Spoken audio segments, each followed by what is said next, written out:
This is World Awakenings, the fast track to enlightenment with your host, Carl Gruber. World Awakenings is a podcast dedicated to opening your mind, your heart, and your eyes to the fact that the world's population is now, more than ever, awakening to all things spiritual, metaphysical, and enlightening, and just how they play an all-important role in our daily life.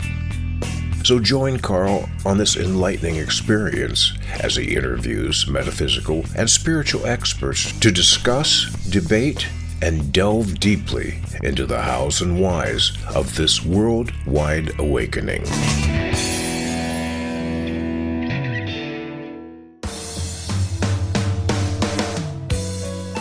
Hi guys, I'm Carl Gruber, author of the new book True Spirituality and the Law of Attraction, a beautiful symbiotic relationship. Are you tired of being caught in the web of negativity that our ego-driven world mandates as reality? Say one positive thing and all you hear is, get real, get your head out of the clouds and prepare for the worst. Well, I'm here to tell you that negativity is not reality, and that the opposite is true. This is why I have written and published this book. In my new book, I show you how you can walk hand in hand and in alignment with the law of attraction and eternal universal spiritual truths, which will allow you to make all the positive, loving, happy, abundant, and healthy things you desire your reality.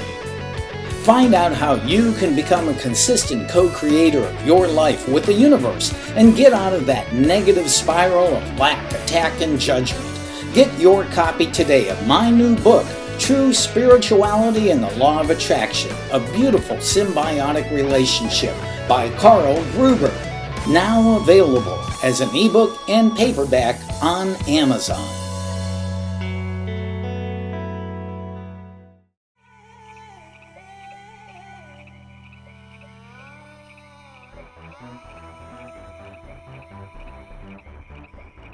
Hey, welcome in, my friends, to show number 220 of World Awakenings, a fast track to enlightenment. I'm your host, Carl Gruber. So join me as we continue this quest and meet today's awesome guest. But first, let me remind you that you can now not only watch this show on YouTube, but you can now also watch it on the brand new TV network, New Reality TV. Just click that link below in the show notes to find out more. So today we are blessed to meet and talk with Deanna MaAra Divine. She is a soul guide and galactic shaman dedicated to helping others unlock their multidimensional potential. With her expertise as a metaphysical activator and quantum educator, she integrates a variety of quantum, shamanic, and psychological tools for her clients. Deanna is a founder of the Source Language Institute with its mission to teach and activate others to the purest communication via source codes, also known as light language. Very cool stuff. Wait till you hear that. She is also currently facilitating online and in-person sound healing and Phoenix Rising Kundalini activation workshops. Plus, she also has her own cool podcast called Soul Communication and is the author of the book Mastering Quantum Creation. So I gotta say, Deanna, I hope I didn't slaughter that earlier. You seem to be a walking beacon of light and love for humanity. So welcome to World Awakenings. Thank you so much, Carl, for having me. And I'm excited to dive deeper into all of that. Oh man, me too. And thank you. I apologize if I slaughtered your name. So you can call me whatever you want. It's perfect. You got the MaAra right, so I'm impressed. So, really, the amazing things that you do, this beacon of light, quantum facilitator, multidimensional shaman, were you always like this, even as a child? That's a great question, Carl. I wasn't. I think I was always a wise child. I was definitely older in my perceptions of reality than children around me. And I grew up in Soviet Union, so the environment was very different. And the type of liberation I had at like age of 6, I would get on the buses and cross this massive capital and I looked like a 10-year-old because I was always tall, so people didn't question me. And so I had a lot of experiences since yeah, since being a child in Minsk, and then I grew up in Israel. So the environments actually taught me a lot of the things that I know today. And Israel, as you know, is still in this perpetual political environment that is intense. And I went through Gulf War, through bus bombings, and a bunch of things in my early teenage years that shamanism is about seeing the other parts of reality we don't always want to look at, which is death and what's beyond death. And I think, especially in Israel, this is when it first started opening up for me because I experienced so much, death around me that I started questioning reality. I started questioning these voices that were saving me in those moments. For instance, in 1994, I was on the bus stop when this voice just started kind of telling me to cross the street. And first I was resisting and I was fighting it. And I was with my childhood friend that lives not too far from you and is in my first chapter of the book. And something just, made me leave the area. And we just turned around the corner and the whole thing blew up. This was the first actually bus bombing in Israel. We haven't had them before. It had to do with, the groups and how the Hezbollah and Hamas taught each other how to do that. But regardless, that voice and the after effect of it started, making me just question things around me. And that led me on all kinds of journeys and wanted me to actually leave Israel and come to United States. And things just started unfolding as I was just always very curious. And I think my curiosity and fearlessness, which comes now that I know from my galactic past, and now that I remember everything, it just makes sense that it was always there, but I just had to uncover all these parts of myself. Wow, this is very cool. So you're a youngster in Israel, and this voice that you heard saved you from a bus bombing. Hmm. Yeah, literally. Wow, wow. And I didn't know that. You grew up in the Soviet Union, you emigrated to Israel. How long have you been in the US? I've been in the US since 1995, so it's been a while. I feel like most of my life I've been here, but those, pivotal years have really shaped my understanding of, the world, the politics. And I've also traveled a lot in my early 30s. I've been to over 50 countries. So I've always wanted to understand different perspectives and how people live. And I've been to many jungles in Peru. I did a lot of plant medicine work. I've been Southeast Asia, backpacked everywhere. So I've had my share of journeys, and I think that's what really helped me to later start being more comfortable to journey into other realms. And now I would say, for me to call myself a galactic shaman, it takes it takes someone who actually owns it, and I feel quite comfortable in my fearlessness in journeying these different realities.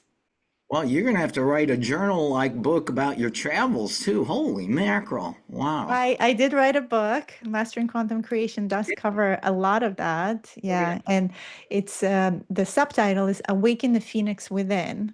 Yeah. So manifest your reality and reclaim your cosmic power. And that's what was happening. I was reclaiming from a Scorpio to the eagle to the phoenix. Like there was these aspects of me that I was reclaiming and stepping into my phoenix self that is able to create these new versions of myself. And I think that's what's happening to many of us as we awakening, this new version is emerging and then it's resurrecting, it's burning through what is no longer serving and a new one steps in. And so I feel in this lifetime, I am 45 years old now. I probably lived 20 lives just in terms of how many times I had to create new versions, including names too. So, yeah, as we talked about name has a frequency. So, as sometimes originally maybe names don't always align to us, and there might be a new name that wants to emerge, a new frequency of the true resonance of the soul and your true essence. Like, what do you really are under all these layers and peeling these layers like an onion. Each time when peel, some traumas, sometimes they're ancestral, sometimes they're karmic, sometimes they're from childhood. So as we unpeel and we come to the truth of ourselves, our heart, that's that's the part of the game, right? To learn to accept these new versions of ourselves. Yeah, and I think you touched on this, but I'm more curious about this. I read that 25 years ago you lived in what you term your scorpion years, which was a period of deep unraveling ego, death, and spiritual purification. What happened during this time? These are the years I was just starting to mention. The scorpion years is the years when I lived in Israel, and then the eagle years is when I came to United States and I started to kind of open up. So in shamanic traditions and indigenous traditions, they talk about the stages of transformation.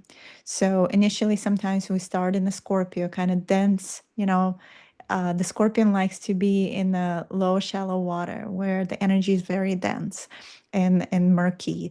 But sometimes in those murky waters where everything just seems to fall apart, we also get to see the light, at least through the cracks of it. And then the eagle is the phase where we step out of that murkiness and we spread our wings and we start to see the situations from higher perspective. Now we get to fly above it. It's a little easier. For me, that's happened when I moved to the United States. I started, being out of the conflict zone. It was easier not to be polarized to the energies and really spread my wings and started studying Zen and Buddhism in college and just even learning about the conflict, but from like educational perspective in college helped a lot. Or like as Israeli having a relationship with a Palestinian friend, like all of those things give you this bigger perspective of relationships, reality, humanity. You develop compassion. It's no longer about me versus you. It's about we in this together. Like, how do we solve this? How do we make this world a better place? And then the Phoenix years really started more in my early 30s when I started doing a lot of plant medicine work. So I was in jungles cooking ayahuasca medicine. And the Phoenix is about going into the shadow depth of yourself and kind of burning through. If you're familiar with the Phoenix, you have to burn and release, and new versions get to emerge. So the ego death happens when actually that's why many do plant medicine ceremonies. They're not necessary. It just happened to me on my journey that through that journey of plant medicine, when you're in ceremonies, the medicine forces you to look into the traumas. It forces you to look into, things that were hurting from childhood or, losing a friend to suicide or all those things that I experienced. I had to heal them, have to go through those traumas, and I had to release them. But also out of that emerged this beautiful heart of mine that started loving humanity and seeing it for what it is. And merging also with, so there's the free will. What is the ego? It's what gives us identity here on earth. Like each incarnation is like game of consciousness. Each time it's like playing a game. We choose a new suit, a new reality, new environment, and we choose to play in certain way. So I think through these plant medicine ceremonies, I started also remembering my past lives. And that gave a huge perspective. I started remembering my life in Atlantis and Lemuria. And then through that, I started also remembering my lives galactically in Lyra, in Andromeda. So all of a sudden, I started expanding my perception. But ego death is an important part of this evolution, which, ego tries to control. Ego is all about sameness equals safety. It's the primordial brain that we have that is all about survival of the fetus. But if we step outside of it or over it into prefrontal cortex, we get here to connect and open our crown chakras to the information that is available for us, which is the quantum field. And hence my book is all about quantum, because I want people to understand what quantum means. it's a new word that people are still like struggling with. We know quantum physics, but quantum physics helps us to understand concepts of reality. But quantum field essentially is the energy around us. We can't always perceive it with our naked eye, but it's the field of information. And in that field of information, there's codes, there's energy, and there's Akashic records, so records of our soul. So I work with that and help other clients. I take them through their past lives, through regression, so quantum healing hypnosis, or I look at their records, and we help people to collect parts of themselves.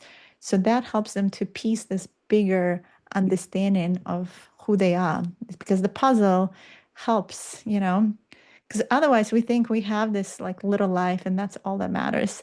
But really, it's such a bigger, more beautiful journey of the soul. Wow, you just touched on so many very, very cool subjects I've done entire shows on. But it's interesting. You mentioned about having the ego death. Now, I'm a big student of A Course in Miracles, and A Course in Miracles definitely and directly speaks that the ego is not your friend, that the ego wants to kill you. And everything that it does, I mean, it directs you down that path. And so I could see, I've had a lot of guests on here who've done plant medicine work, and I've never done it, but I understand ayahuasca or any of those plant medicines strip away that veil and the ego itself, and you can see your raw self, right? Yeah, I would say we're not here to kill the ego. I think the word ego death is not quite correct. I think the idea is to, like you said, strip away, but actually to make them friends. So, ego is the free will, right? Is what gives us identity. It's our understanding of self in this body, in certain control. It's like a sandbox that we're born in. These are the tools. Sometimes we're brainwashed by a family, by the society, and the ego builds all these conditions. It's these programs. And sometimes we run a lot of these background programs that are not even ours, and they become kind of part of the ego. So I like to give a metaphor. It's like, how like sometimes you open a browser and you had so many tabs open, and then your computer is not working well anymore because the processor is like having a hard time and you need to reboot your computer. So like you have, processing power. That's what happens. If we have too many tabs open, first of all, even on the physical level, we can't process all that information. So a lot of disease, which is lack of ease, is because we have too many programs running. So through ego death, so to speak, we just learning how to close the programs, learning how to clear our browser, and sometimes we need to reboot. But the ego always stays there. It's just that identity. And then there's the higher self or the divine will. And we have to just merge them. It's the inner merge that happens. They become friends so that the ego is no longer the controller. The ego is like a guardian. It's like, no. It's like, no, let's have this conversation.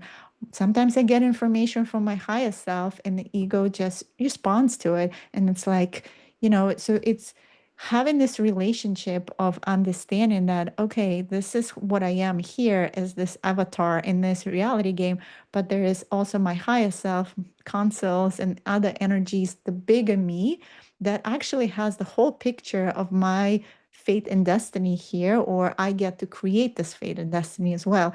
So they interact together. They are friends in this co-creative reality. So we're not completely ever killing the ego. It's just we softening it, removing the veil and shackles of enslavement and suffering, because that's what kind of this game is about. We born into this lifetime, into this multidimensional amnesia. We don't remember our other lifetimes right away. So sometimes we'll remember in this lifetime, maybe never will. The new children that are being born now, they are sometimes remembering, but mostly part of this game was not to remember. And each time it's like going to school again and again and learning the same lessons until you finally graduate. And you're like, no, thank you. I don't want that lesson anymore. I'm done. So, so, so we're not necessarily killing the ego. I would say we're more merging So when we talk about ascension, there's this assumption we move in somewhere, right? We live in this plane of reality. And I would say we're actually in the process of descension, which is the merge between our higher self and our ego self. I hope that I explained that. Well, I really like the computer analogy. Yeah, you know, how many times we have, quote, too many tabs open, we've got to Mhm. reboot our computer. Yeah, really great explanation. I really appreciate that. I'm curious, but going to do the ayahuasca ceremonies, is that what led you to become a shaman? Usually ayahuasca ceremony is led by a shaman, and so did you train with one? So actually, my practices started before I started doing ayahuasca, and I did train with different shamans and Native American shamans where there was no plant medicine actually involved. The Native Americans, they use tobacco sometimes or sage. They don't necessarily take plant medicine. Plant medicine is more kind of Mexican, like they work with the mushroom medicine. Ayahuasca is more South America. So actually, I started with the foundation of just pure rituals and shamanism that's Native American shamanism.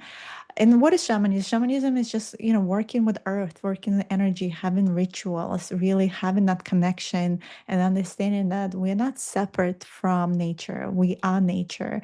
And also working with Mother Earth, right? And kind of just creating these very sacred devotional moments for and appreciating every breath that we take. So and then somehow my journey, people came into my life, took me to South America, and that's yeah where I started exploring and doing some permaculture, working with a few different shamans with the plant medicine of ayahuasca, and journeying actually in the South Colombia with a friend of mine who was an apprentice of a local shaman, and so we got to be in ceremonies where we were the only white people, the only gringos. We were in this part of the jungle in south of Colombia and Putumayo region where we had to take this like long tail boat on the river and got to this little village, and it was like children running around and bathing in the river, and then the whole village gathered in the middle of the jungle under the stars,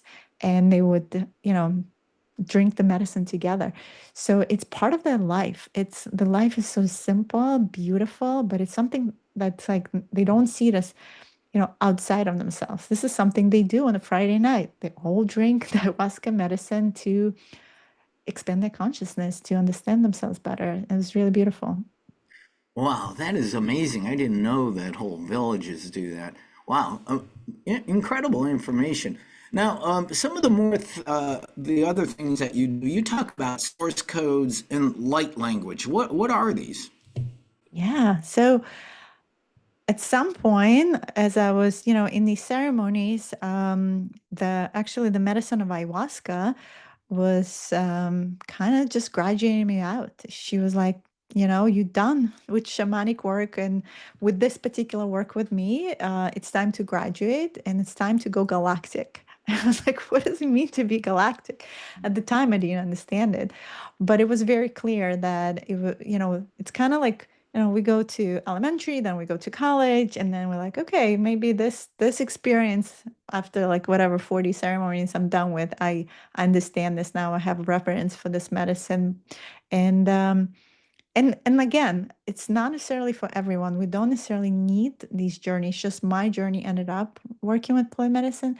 But also, I think it's important to know that we can also graduate and complete it. Like some people assume it's something you do all the time. It's like, no, you got to listen to the guidance, inner guidance. And so then I had an experience a year later. We were out hiking in Adirondack Mountains, upstate New York, beautiful place called Garnet Hills.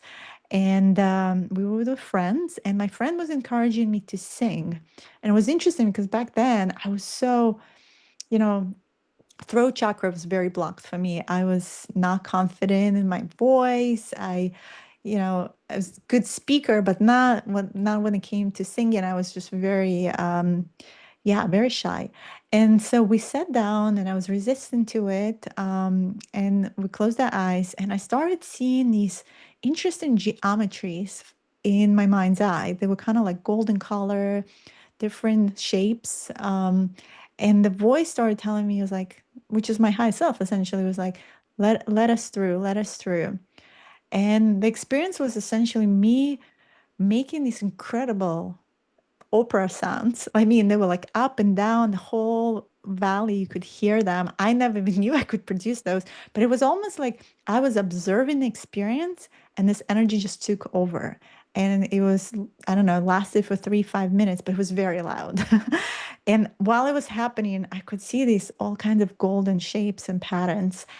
And so when I opened my eyes, I looked at my friend. My friend was sobbing. It was, and my husband, who was like, a little over on the side, he felt like, he said his knees buckled when he heard the sound. It was just really magnificent. And I was just like, wow, like, what is this? Like, I didn't know this is possible. And so came home, I started working with a friend of mine who's a musician and channeler. And she's the one who's like, oh, this is light language. And I was like, what is light language? And she's like, well, it's actually channeling. It's a type of channeling from your higher self where you channel quantum language, which is frequency, and it has these pure vowels, and you got to connect to it and build your connection and see where it goes. So she was the one who recommended for me to get my first singing bowl. And at the time, I was like, not a sound healer. I didn't know much about it. And today, I have so many singing bowls and handpan and many musical instruments, and I became a sound healer because now I developed this new relationship with sound, and also opening my throat, my expression, my soul expression. So it's the language of the heart. So if we speak, we have direct translation, word to word, right? And I can speak in other languages. Light language, or what I also call source language, it is multidimensional. So one thing can mean many things. And we are essentially divine instruments. We, within our DNA, have over 25 different ET races and different codes of ET races within us. So therefore, we have access to the whole galaxy pretty much. And usually the first language that opens up for people is the one that they most connected to. So some people, when I activate them, they connect to their Lemurian language because from their past life in Lemuria or Atlantis. Some go back to the galaxies, to the star systems they were from, like Lyran or Pleiadian or Sirian or Arcturian. The ones they, spend the most time at or most connected to. For me, it was Lyra. So these are the feline beings. So if you think of the movie Avatar, right? If like that's like, well, those are more vegans because they had blue skins. Lyrans is similar. Also, very tall, 9 foot tall, has feline features or a mix of them. They are the lions. But that's where humanoid experience in this galaxy actually started in Lyra. It was when we think of like paradise and paradise planets, the first experience in the galaxy for human experience actually started in Lyra. So all these other star systems, whether Pleiades or Sirians, they actually Lyran's ancestors of them. And then there was a galactic war. So when we think of Star Wars, why we love the movie Star Wars, because we resonate somewhere deeper on the soul level that there was a war where the empire came and conquered us, and then we had to migrate all over the galaxy and hide and be Jedis and fight in different silos. Essentially, this is the galactic story. So many of us, deep down, we have all those codes. We kind of relive in and integrate in, I would say, the galactic story. And each of us, in some sort of star system, our soul had those experiences on one level or another. So light language or source language, as I call it, because it's not just light, it's also sound, it's consciousness, it's how we express into this reality. We become conduits to this frequency, and it's amazing. It can be anything. I can do a transmission, and it can be within short amount of time. I can bring in different codes from different systems, including the elementals, the fairies, the dragons. There's so much information in the field, and it's just the more we step aside from the ego and just step into the higher self and become the conduit, go into the channel itself, then the energies just kind of want to talk. So We can have that experience if you want, Carl. Oh The yeah, audience. yeah. Some mind blowing information here. This is great. Yeah, would you be able to do a light language transmission for us now? Absolutely. So I invite everyone to close your eyes. So with light language, it's a language that you feel. So it's not a language you try to understand with your mind, but just feel it in your body, see what resonates. And so I invite you to close your eyes wherever you are and take a deep breath into your heart and exhale out. Just come into this present moment. Another deep breath. And it's good to ground yourself before you receive the language. So imagine as though a portal of light, a triangle of light is opening under your feet. And this triangle is moving all the way down to the core of the Mother Earth. And just see yourself connecting to the plasmatic core. Beautiful. And now imagine another triangle of light is now opening from your heart and goes all the way up and up through the stars, all the way to the galactic center, to the black hole of the Milky Way. And just see yourself now anchored and supported in this beautiful octahedron of light. And just opening your field to receive. Nuru tushtar. Shtimai na tumai kianush tua tiana. Urutus tuai mai akuat ishta nunuai. Mua tianasht au kumaya tiana. Isha kia ua aya tindu mua. Istumbuaia no tuaia ta. Ushukua tia mai sa tua tia ta. Umbu isa nania ta. Urutumaia. Untumai kata. This is your time. Bushtumbaia kuatia tua to complete ushtumbaratia tu any urtua contracts that you have opened ushtumba kiatia as we step into the eclipse portal ushtumbaya kayu maya taya ru umbaya burning through urtu ari umbai anything that's not serving your soul purpose ushumba ik I anu ua and choosing umbai the highest timeline ushuai umbai creating the reality untu ai in your highest alignment umbai ik und ush as I a ur indaria. Taking a deep breath into your heart, integrating these frequencies into every cell of your being, into your heart, opening your heart. Umbayana ana na inkia. Ya isha ima et a. Thank you.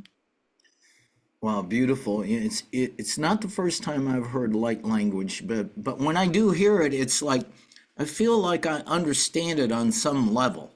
Not You do. Your soul understands it. It's a frequency language, so it's not something we understand with the mind per se, but your soul, because of the codes and what's within our cellular structure and our DNA codes, it knows it because it's just so familiar, right? In some ways.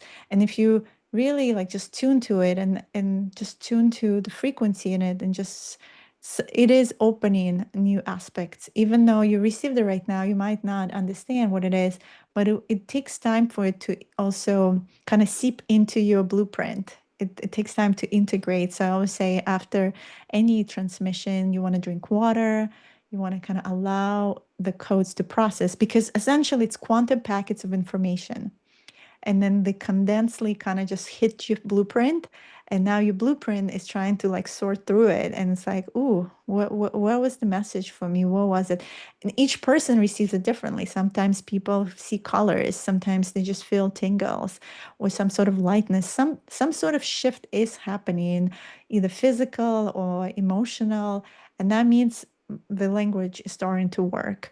And sometimes, this was a gentle transmission. So it was more about the heart, and it was about like stepping into your soul and kind of more gently like easing into the eclipse portal. Sometimes it's very rough. Like sometimes, depends. This was mostly Lyran, but sometimes I bring in Draco language. So like if Lyran is very melodic, it's like Uratinia Lutu, so it's very in the heart center. Pleiadians too, like Via Voa, it's very melodic and heart oriented. Then you have Draco, very guttural. It's like ki akush tik a uk a ik ita. So it's very different. It's very strong, and it's good and clear in the field, but it's the opposite of the Lyran. And then Acturian is very like in third eye in the brain circuitry. So each language has kind of this where it comes from has its own way of how it's shifting you and what it does. So sometimes when I do transmissions for a group or one-on-one, the language changes all the time because of what is needed and how that particular language can, clear chakras or whatever needs to retune. Because it's really what it is. We are perfect. We are angels, all of us. We're just out of attunement. Like it's like like having I play handpan. So if someone dropped a bottle on my handpan, that one note is not going to play well. So I have to go to a tuner, and she has to like, you know, twist the metal so it sounds good. So for us too, like we just, getting bombarded with so much noise, and our geometry sometimes are out of tune. So what light language, or like I do also Kundalini activation, what all these practices are doing are bringing us back into alignment. And when we in alignment in the, central channel, in the pillar of light and fully anchored and supported, we come back. We come back to our true nature of who we are, which is pure light. We are light. We are quantum, and our bodies are quantum too. Like the mitochondria, the DNA, everything creates biophotons. So right now we are just bombarded with a lot of light. The solar flashes that we experience, and we're going also through, the photonic belt. We're moving closer to the galactic center. So there's a lot of light coming to our energy field. And we just need to create more sacred spaces, more geometries in our field to hold that light. And it will continue. That's why everyone's like, oh, timeline's accelerating, all these things are happening. Yes, because they are pushing us to be able to hold that light. Like that's all it is. It's all about how much lighter do we get. And then the cycle repeats itself. We go back into dark ages at some point, but right now we move in towards what they call, golden age, and that's just ability to hold more light. And if you think about Atlanteans and Lemurians and ancient civilizations, they had incredible technology.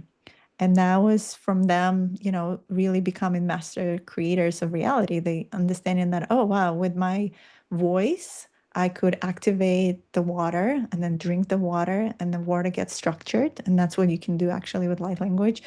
They could sing and the stones would levitate. I mean, the incredible things we could do. We just forgot. So all we're doing right now is remembering what we already know.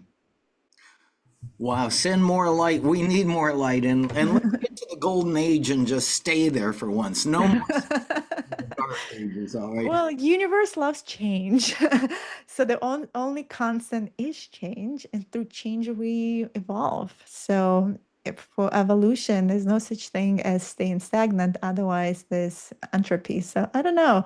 I think the amazing thing is that we moving towards it, and that's exciting. Whatever that looks like, whether in our lifetime or lifetimes of our children, and whether we come back on Earth and choose another incarnation here to be here. I think it's important to remember we also in this time of choosing. We choose in timelines, and that's why I wrote the book about quantum creation, because the thesis of the book is that we have the power to choose. We're really in this really beautiful place as collective on a personal level, but also as a collective to choose the timeline. Like, do we still want wars, or do we want a timeline where there's peace and love? And the more of us choose that, so in quantum physics, there's a term called quantum superposition, which assumes that there's in the the particles can exist in the same state in different places, right? But if, let's say, all these particles are like ballerinas or dancers on a stage, and all of us like this one ballerina and we want her to win. So if all of us start paying attention to her and giving out energy and intention, she starts spinning faster, and ultimately it's like a standing wave. It's like waves in the ocean, and they start building, building, building. That ballerina wins and everything else collapses. That's what happens with time in timelines, trajectories. We choose the timeline, that we build a standing wave, and the more of us choose that, that's the reality we're going to live. So by you and I, Carl, doing our podcast and going around and reminding people about who they are, that they are light, and they got to choose their light and choose their powerful phoenix selves, we're reminding everyone to choose that timeline. So not timelines where we are in, enslaved in the matrix, but timelines where we are free and liberated and live in the most beautiful, highest golden age. Because yes, I can't wait for it already. Are we there yet? Yeah. Well, you are just saying so much incredible wisdom, second by second here. I'm hard to keep up. I keep thinking of questions to ask you, and then you come out with some more. But I'm glad you brought up your book, Mastering Quantum Creation. What made you decide to write it now? Was it just that your cup was filled and overflowing? You needed to let it out? Yes, that too. When the cup overflows, then it goes into a saucer, and then you got to pour for everyone. That too. And I think it was just, it was time. And with that also, as I finished the book, and the book is 3 parts: remembering, expansion, and third part is mastery. So I'm here to remind everyone that we are master creators, and it came through so many different channelings. And actually, my book, the forward for the book is channeled by Tony Ghazi, and he channels the Antarian Collective, which are these mantis beings. And there's a lot of resonance always between, Elohim frequency and the Antarians.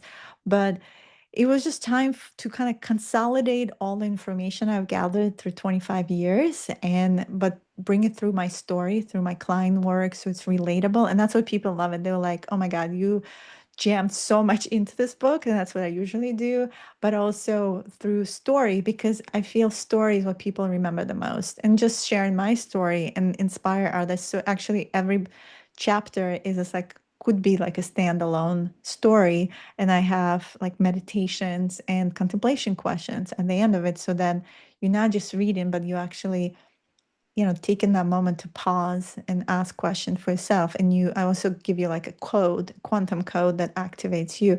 So it was something that, yeah, it was time for it to be born. And as it was already done, and I was working on the cover of the book and put in this beautiful sacred geometry, one morning I woke up and my higher self was like, now it's time to create the oracle deck.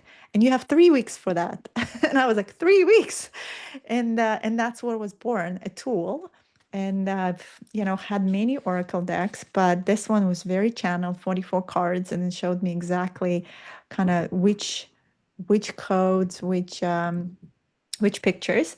So I'm actually pulling a card for the audience. If you can see that, this beautiful girl with rainbow color and like a prism, and it's called the aqua prism, refraction of divine. Truth is multidimensional, refracted through perception lenses. Expand your vision and embrace the full spectrum of wisdom. I love that because I work a lot with the rainbow light, and rainbow light is all the colors, right? So just like we have all these frequencies, they will come in as colors.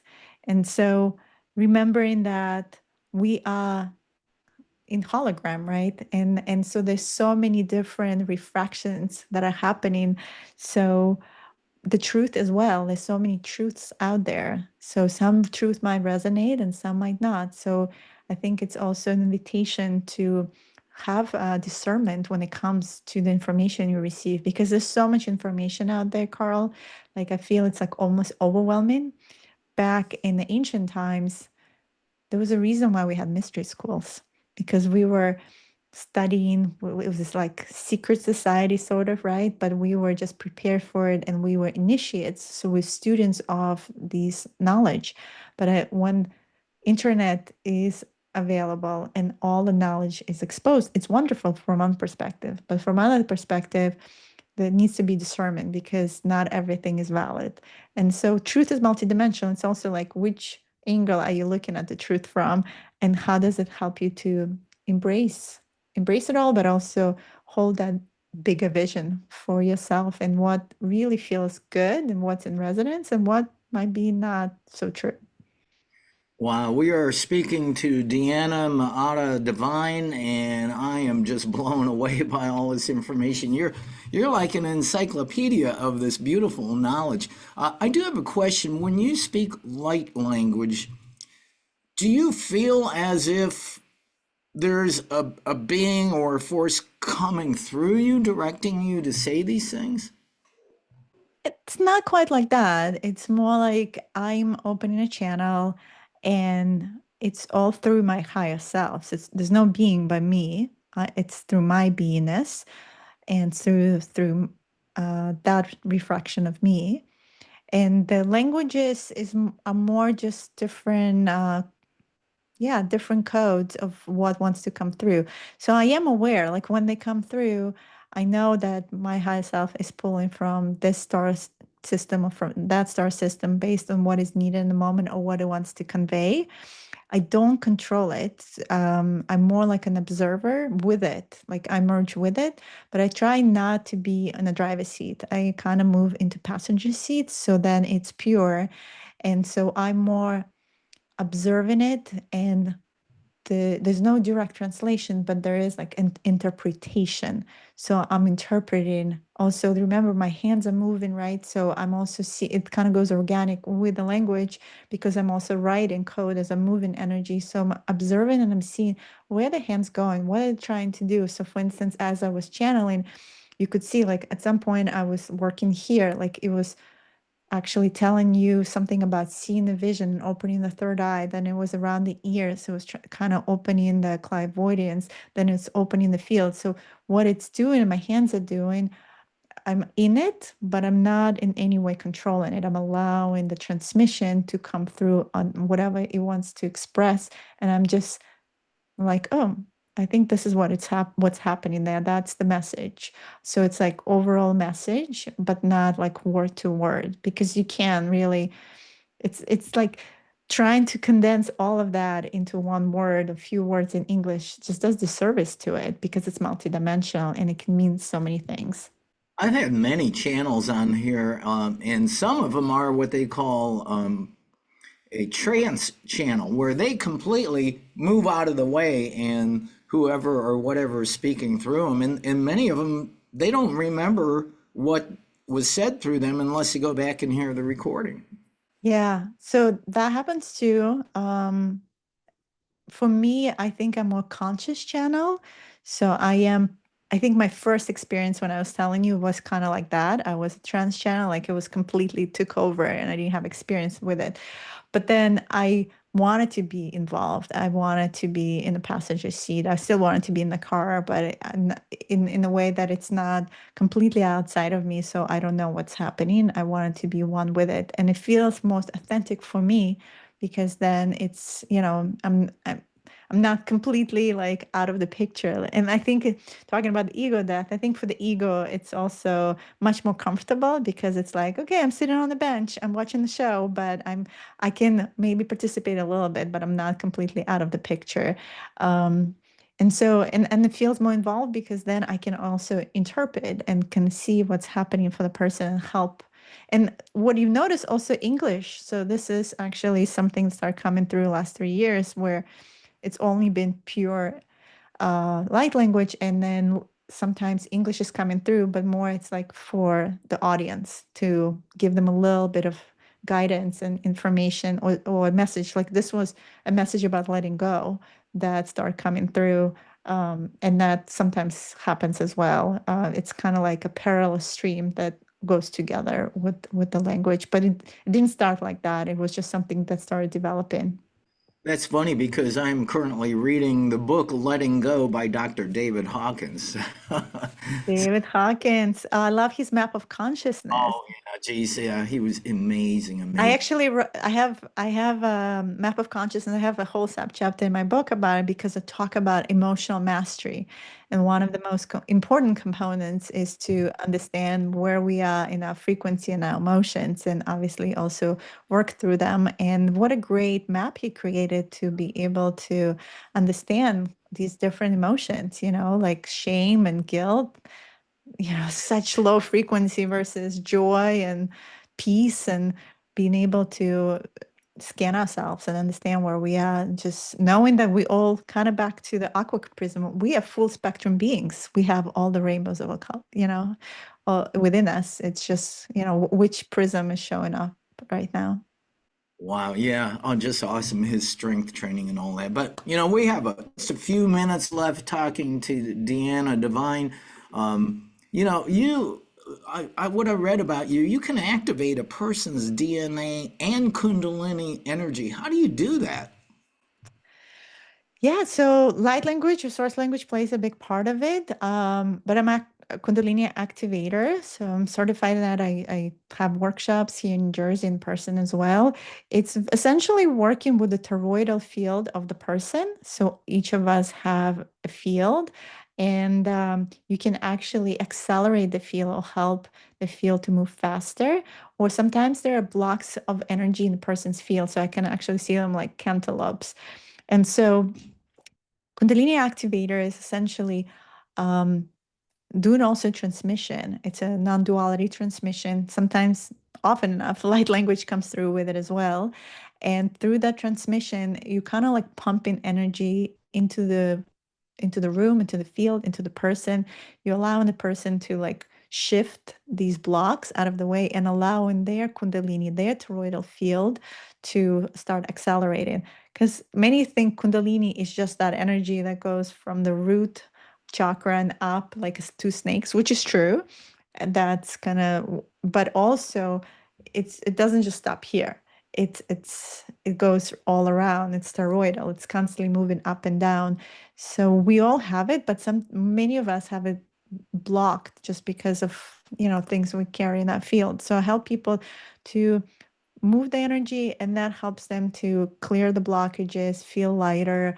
A lot of emotional tears coming in, or sometimes voice. It's just coming deeper and truer to yourself. So it's very powerful work. And I've been doing it actively for the last 2.5 years, and it's just been beautiful to see what's happening for people as they activate the energy fields. Boy, I really wish we had more time to talk about. I, I can come back, Carl. I We got can like part 80 two. questions, and I appreciate everybody and you being patient with me. My voice and my sinuses are a little rough today, but we're gonna deal with that. All right, maybe I'll get healed by some light language. But what's the best way for people to get a hold of you? What's your website, and they can connect with you there? Sure. Yeah, my website is deannadivine.com, or spelled diannadivine.com. And when you go on it, actually have two free quizzes. One is Starseed quiz, where you can actually find out what kind of starseed you are. There's also quantum archetype quiz, which allows you to see what kind of quantum archetype you are. Are you a visionary mystic, or there's different ways people manifest. So I have that too. You can find my book there, my oracle deck, and other offerings. And also check out my podcast, Soul Communication. It's also on YouTube. I've been taking a little break from the podcast. I'm actually recording my audiobook now. So almost done. So I can't wait to get that out, because I know not everyone reads these days. Although I have beautiful images, but they want the audiobook. So that's coming soon as well. So I've been busy. And if anyone is interested, please follow me on my Instagram, Deanna M Divine. I have a bunch of workshops and light language activation workshops. We have a few coming up because there's equinox and eclipse. So next week or so, there's a lot of activity. So find me on Instagram. Wow, just amazing stuff. And I will put all those links in the show notes so people can connect. I A little while ago, I downloaded your free PDF, The Quantum Master Creator. So I've got to be reading that tonight. And Amazing. Deanna, that was amazing what you do. I know you had Tony Ghazi on do your forward on your book. He was on my show, and he's quite He was, yes. He's a dear brother. Very, very eccentric in the most possible way, awesome way. But yes, he channeled for my book, and it was a really wonderful confirmation on the message that we both have to empower everyone. Yeah. And so again, I'll have all those links. And man, I'm just gonna have to sit here after we're done here and just think about all this stuff and go back and hear everything you said. So thank you, Deanna. Thank you for all the beautiful light and the positivity and the love you are bringing into the world. Thank you. And I just want for everyone to remember, you are infinite creator. You have all the power within you. So that reminder, just please carry with you. And, the rest is on all of us to spread our light and sprinkle the fairy dust wherever we go.